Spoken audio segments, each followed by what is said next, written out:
ओम नमः शिवाय फ्रेंड्स।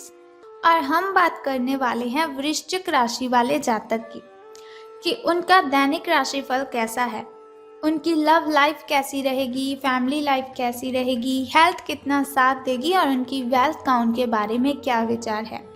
सारी डिस्कशन इस वीडियो में हम करेंगे। तो शुरुआत कर लेते हैं चाणक्य नीति के ज्ञान से। फिर बाद में मैं आपको बताती हूँ कि आज आपका जो दिन है वो शुभ रहेगा या फिर अशुभ रहने वाला है। किस्मत आपकी आज आपका कितना साथ देगी, आपको किस चीज़ से सावधान रहने की ज़रूरत है और कौन सी चीज़ आपके लिए जानना बहुत ही ज़रूरी है। तो चाणक्य जी कहते हैं हमारी ज़िंदगी के बारे में कि अगर हम जीवन में सफल होना चाहते हैं तो किन बातों को ध्यान में रखना चाहिए। तो चाणक्य जी का कहना है कि जिसने तुम्हारा संघर्ष देखा है वही तुम्हारे संघर्ष की कीमत जान सकता है। जिसने तुम्हारा संघर्ष देखा है वही तुम्हारे संघर्ष की कीमत जान सकता है। औरों के लिए तो तुम बस किस्मत वाले हो, क्योंकि जिसने तुम्हारा संघर्ष देखा है वही तुम्हारे संघर्ष की कीमत जान सकता है। तो इसका मतलब ये है कि अगर हम कुछ भी करते हैं, कुछ भी कमाते हैं, तो लोगों को वो दिखाई नहीं देता। जब हम बहुत बड़े इंसान बन जाते हैं तब उन्हें बस एक ही बात आती है कि ये तो बहुत ही सफल इंसान है। तो किसी की बातों पर हमें ध्यान नहीं देना चाहिए। जो काम हम करते हैं बस उसे अपने सच्चे दिल से करते रहना चाहिए। इसके अलावा आपको डूबने में कुछ ऐसे भी लोग होंगे जिन्हें तैरना खुद आप ही ने सिखाया होगा। तो चाणक्य जी कहते हैं कि ऐसे लोगों से सावधान रहने में ही हमारी भलाई होती है। देखा होगा आपने, आपके साथ भी ऐसा ही कुछ हुआ होगा कि जिन लोगों की आपने हेल्प की होगी वही आपके ऊपर जलना शुरू कर देते हैं, वही आपसे जेलस करने लग जाते हैं। तो दुनिया ऐसी है, किसी के साथ अच्छा करने का समय ही नहीं है, क्योंकि कोई भी अच्छे किए हुए कामों को देखता ही नहीं है, बल्कि वो हमसे जलने लग जाता है। तो हमें ऐसे लोगों से सावधान रहना चाहिए। तो अब हम बात कर लेते हैं कि दैनिक राशिफल आपका कैसा रहेगा, सितारों के अनुसार आपका दिन कैसा व्यतीत होगा। तो आलस के कारण आपका आज का जो दिन है वो बिगड़ जाएगा, लेकिन आपने ऐसा बिल्कुल भी नहीं होने देना है। आलस आएगी आपको तो ऐसा नहीं आप लेट जाएंगे, आपको फिर भी काम करते रहना है। अपनी प्राकृतिक रचनात्मक ऊर्जा को बाहर निकालें और फिर आपका जो दिन है वो आराम से अच्छा जाएगा। आपने बिल्कुल भी आलस्य नहीं करनी है। अगर आलस्य आता भी है तो फिर भी आपको काम ही करते रहना है। आपको अपने स्वास्थ्य और अपनी निजी जीवन में भी व्यवस्था को बहाल करने की आवश्यकता है। विशिष्ट करने वाली चीज़ों पर ध्यान ना दें। जो आपको अपने काम में करने के लिए कंसंट्रेशन नहीं लगने देती, उन कामों को आप साइड पे ही रख दें तो ये आपके लिए ज़्यादा अच्छा होगा।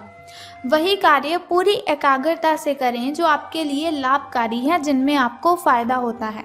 तो अब हम बात कर लेते हैं आपके स्वास्थ्य और कल्याण राशिफल के बारे में। तो अपना रूटीन काम ख़त्म करके और खाना खाने से पहले हाथ धोने की अच्छी आदत खुद को डाल लीजिए, नहीं तो आपके ऊपर इन्फेक्शन का हमला हो सकता है, क्योंकि हमारे हाथों पर ना जाने कितने सारे बैक्टीरियाज होते हैं। और जब हम खाना खाते वक्त हाथ अपने मुंह की ओर लेकर जाते हैं तो वही बैक्टीरियाज हमारे मुंह के अंदर चले जाते हैं, जिसकी वजह से बहुत सी बीमारियों का हमें शिकार होना पड़ता है। तो बेहतर है कि खाना खाने से पहले अपने हाथों को धोने की अच्छी आदत आप डाल लीजिए। अगर आप सावधान नहीं रहेंगे तो काफ़ी लंबे समय तक बाद में आपको परेशान रहना पड़ सकता है। क्या करना है आपको, केवल उबला हुआ पानी आपको यूज़ करना है और पका हुआ खाना आपको खाना है। कच्चा खाना आपको नहीं खाना है, शायद वो आपके शरीर को ना लगे, आपके शरीर में वो ना पचे। तो पका हुआ खाना खाने की आदत डालिए, उबला पानी पीजिए और हाथ धोने की अच्छी आदत को अपनाइए। तो बात कर लेते हैं आपके प्रेम संबंधों के बारे में कि लव लाइफ आपकी कैसी रहेगी।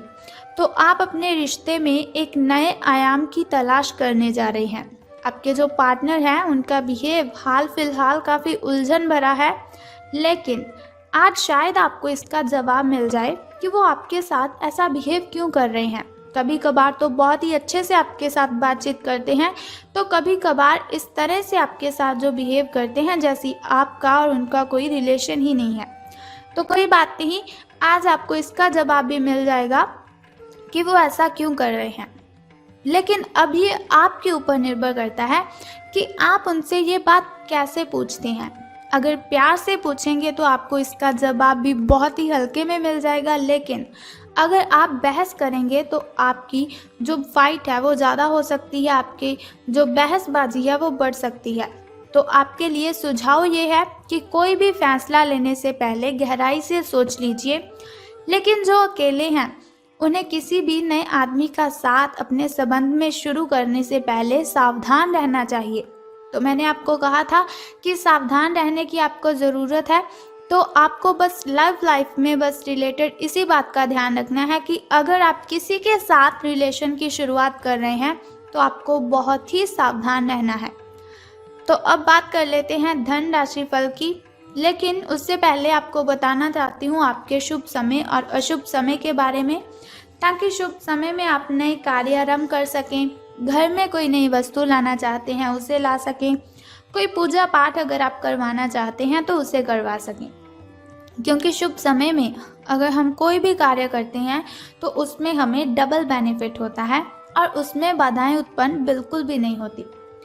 तो शुरुआत कर लेते हैं आपके शुभ समय से। तो सुबह का जो शुभ समय है आपका वो 4:23 से लेकर 6:11 तक का है। और वहीं अगर शाम के शुभ समय की मैं बात करूं तो वो 6:34 से लेकर 7:45 तक का है। इस समय में आप अगर कोई भी कार्य करेंगे तो आपको इसमें बेनिफिट ही होगा। तो अब बात कर लेते हैं आपके अशुभ समय की। तो अशुभ समय जो थोड़ा मुश्किल और थोड़ा कठिनाइयों से भरा होता है। अशुभ समय में कोई भी कार्य अगर हम करते हैं उसमें हमें हानि होती है। अशुभ समय में कोई भी कार्य करते वक्त कठिनाइयाँ बाधाएं उत्पन्न होती हैं, लेकिन घबराने की कोई ज़रूरत नहीं है। वीडियो के अंत में एक छोटा सा उपाय मैं आपको बताऊंगी जिसे करने से आप इन कठिनाइयों को ख़त्म कर सकते हैं। तो आपका शुभ समय 1:59 से लेकर 3:31 तक का है। तो अब हम बात कर लेते हैं आपके धन राशि फल के बारे में कि धन का लाभ आपको होगा कि धन की हानि। तो सितारे कहते हैं आप अपने कार्य क्षेत्र में काफ़ी मुखर और प्रेरक रहेंगे। आपको ऐसे कार्य क्षेत्र में कार्य करने के अवसर मिलेंगे जहां समझदारी से कारोबार होता है और एक दूसरे की सहायता करना प्रमुखता होता है। आप प्रमुख परियोजना को पूरा करने के लिए दूसरों को संगठित करने के लिए प्रेरित करते हैं, जिससे कि आपकी जो भूमिका है उसके लिए प्रशंसा और सम्मान आपको मिलने के चांसेस हैं और आपका जो धन का स्वास्थ्य है वो भी स्वस्थ रहने की संभावना है। यानी कि आपके जो अच्छे दिन हैं वो शुरू होने वाले हैं। आप जो भी कार्य करेंगे उसमें आपको सफलता ज़रूर मिलेगी। तो समय आपका अच्छा चल रहा है। तो आपको क्या करना है, आपको अगर लॉटरी के बारे में अगर आप सोच रहे हैं तो आपको ये काम ज़रूर करना चाहिए, क्योंकि सफलता आपके पैरों में है और आप जो भी कार्य करेंगे उसमें सफलता आपको ज़रूर मिलेगी। लेकिन कुछ ज़रूरी बातें मैं आपको बताना चाहती हूँ जिन्हें आपको ध्यान में रखना है। एक तो आपने अपनी हेल्थ का बहुत ही ध्यान रखना है। धन लाभ के बारे में मैंने आपको बताया, लेकिन फिर भी आपको सावधान रहने की ज़रूरत है। हो सकता है आपसे जलने वाले, जो आपसे जेलस करते हैं, वो आपकी जो इज्जत है वो आपके वरिष्ठ अधिकारी तक इतने अच्छे से ना पहुंचाएं जितनी आप डिज़र्व करते हैं। तो सावधान रहना है आपको। ज़रूरी बातें बस मैंने आपको यही बतानी थी कि आपको बस सावधान रहना है। तो अब हम बात करते हैं आपके लकी नंबर के बारे में। तो आज आपका जो लकी नंबर है वो 14 रहने वाला है और अगर लकी कलर की हम बात करें तो वो ब्लैक रहेगा। शुभ रंग आपका काला रहेगा। तो अब मैं आपको बता देती हूँ उस छोटे से उपाय के बारे में जिसे करने से आप कठिनाइयों को ख़त्म कर सकते हैं। लेकिन उससे पहले एक छोटा सा काम आपको करना है कि कमेंट बॉक्स में ओम नमः शिवाय या फिर बम बम भोलेनाथ जी आपको लिखना है और साथ ही हमारी इस वीडियो को भी लाइक करना है। और अब हम बात कर लेते हैं उस छोटे से उपाय की जिसे करने से आप कठिनाइयों को ख़त्म कर सकते हैं। बहुत ही सिंपल सा काम आपको करना है, बहुत ही छोटा सा काम है। अगर आप उसे करते हैं तो आपकी जो भी कठिनाइयां हैं, जो भी बाधाएं हैं, सब खत्म हो जाएंगी। तो आज आपको किसी भी मंदिर की सफाई करनी है। बस ये सिंपल सा काम आप कर दीजिए और फिर देखिए आपका दिन कितना अच्छा व्यतीत होगा। अगर आपके घर के अगल-बगल कहीं भी मंदिर है तो आपको उसकी साफ-सफाई करनी है। अगर आपको घर से कहीं दूर जाना पड़े तो आपको वहाँ पर जाकर भी सफाई कर देनी चाहिए। आपको इससे बहुत ही लाभ होगा और आपकी जो कठिनाइयाँ हैं सब खत्म हो जाएँगी। तो अगर आप चाहते हैं जैसे दैनिक राशिफल की इन्फॉर्मेशन आज मैंने आपको दी, हर रोज़ मैं आपको बताती रहूं, तो हमारे इस चैनल को सब्सक्राइब करने के साथ बेल आइकन को भी प्रेस कर दीजिए ताकि वीडियोस के ज़रिए मैं और आप कनेक्टेड रहें और आने वाली वीडियो की सबसे पहली नोटिफिकेशन आपको ही मिले। सो कल फिर मिलते हैं ऐसी ही इन्फॉर्मेशन के साथ। तब तक के लिए goodbye and take care. जय माता दी, बम बम भोलेनाथ।